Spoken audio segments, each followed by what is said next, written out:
2013 সালের শাপলা চত্বরে নবী প্রেমিক ইমানি আন্দোলনে অকাতরে জীবন দানকারী হেফাজতের বীর শহীদানদেরকে স্মরণ করছি, যাদের বুকের রক্তের উপর ফ্যাসিবাদ বিরোধী আন্দোলনের পাটাতন তৈরি হয়েছিল।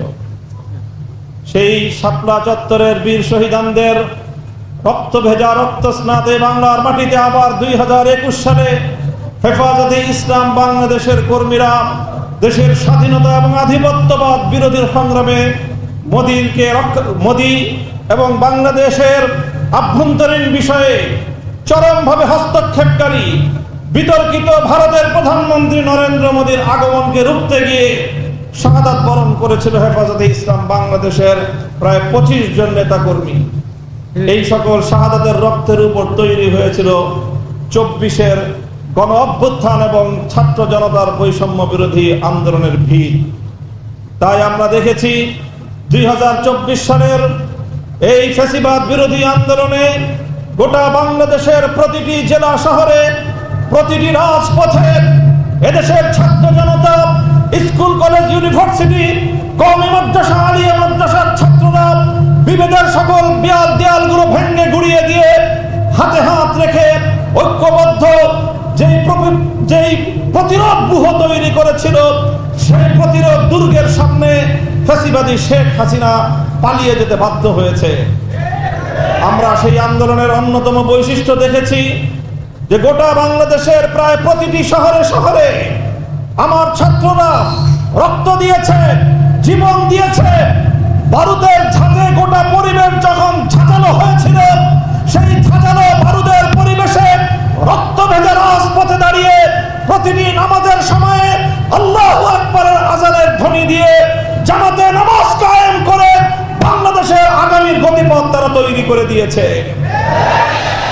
24-এর সেই শাহাদাতের রক্তের উপর তৈরি মঞ্চে 2024 সালের 8ই আগস্ট অন্তর্বর্তীকালীন সরকার ক্ষমতার মসনদে বসেছে। আজ 1 বছর পূর্তি হতে চলেছে জুলাই বিপ্লবের। দীর্ঘ 1 বছরে অন্তর্বর্তীকালীন সরকারকে প্রতিটি ক্ষেত্রে আমরা সহযোগিতা করেছি, উৎসাহ জুগিয়েছি। দেশ এবং জাতির পক্ষে, তাওহীদি জনতার পক্ষে ভূমিকা পালন করবার জন্য আমরা উদ্বুদ্ধ করেছি। যখনই আমরা দেখেছি সরকার কোনো ভুল পথে পরিচালিত হওয়ার উপক্রম হয়েছে, জাতির অভিভাবক হিসেবে হেফাজতে ইসলাম বাংলাদেশ সরকারকে সৎ পরামর্শ দিয়েছে, সতর্ক করে তাদের পদস্খলন থেকে তাদেরকে রক্ষা করবার চেষ্টা করেছে। আমরা দেখেছি যখন নারী শিক্ষায় নারী কমিশনের নামে বাংলাদেশের আবহমান কাল থেকে চলে আসা এদেশের পারিবারিক বন্ধনকে, এদেশের ইসলামী তাহজিব তামাদ্দুনকে ধ্বংস করবার নীল নকশা নিয়ে তারা মাঠে নেমেছে।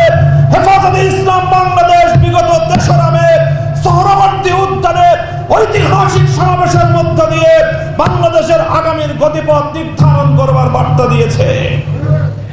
আজ আমাদের চূড়ান্ত বার্তা হলো এই আমার সন্তানদের শাহাদাতের রক্তের উপর বাংলাদেশে আল্লাহু আকবারের আযানের আওয়াজ দিয়ে, আযানের ধ্বনি দিয়ে সংগঠিত বিপ্লবের মঞ্চে দাঁড়িয়ে বাংলার মাটিতে ইসলাম বিরোধী কোনো কার্যকলাপ বরদাস্ত করা হবে না।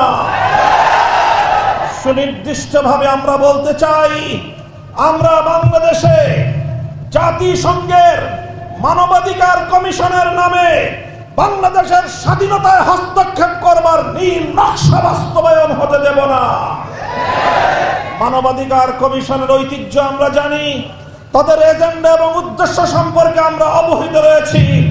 তারা বর্তমান এই সভ্য পৃথিবীতে সমকামিতার মতো পৃথিবীর সবচেয়ে বড় বর্বরতা, অসভ্যতা, অশালীনতাকে তারা মানুষের অধিকার হিসেবে বাস্তবায়ন করে গোটা বিশ্ব মানব সভ্যতায় ধস নামিয়ে দিতে চায়। যদি বাংলাদেশ প্রয়োজন মনে করে হেফাজতে ইসলাম, তাহলে সেক্ষেত্রে ইসলাম মানব সভ্যতা এবং দেশের স্বাধীনতা রক্ষা করার জন্য মানবাধিকার কমিশনের অফিস প্রতিষ্ঠার ষড়যন্ত্রকে রক্ষা করার জন্য আমরা প্রয়োজনে আবার শাপলা চত্বরে যাব, আবার শাপলা চত্বরে যাব, আবার শাপলা চত্বরে যাব। 2024 সালের জুলাই বিপ্লবের অন্যতম অন্যতম বৈশিষ্ট্য ছিল 5ই আগস্টের অপরাহ্নে বাংলার টেকনাফ থেকে তেতুলিয়া গোটা বাংলাদেশকে মূর্তি নামক ভাস্কর্য থেকে মুক্ত করা হয়েছে, পবিত্র করা হয়েছে। আবার যদি বাংলাদেশে নতুন করে ভাস্কর্য কালচার ফিরিয়ে আনবার কোন ধরনের দিবা স্বপ্ন কেউ দেখেন, তাহলে রাজপথে আমাদের রক্ত মারিয়ে আপনাকে সেই ভাস্কর্য কালচার আবার নতুন করে স্থাপন করতে হবে।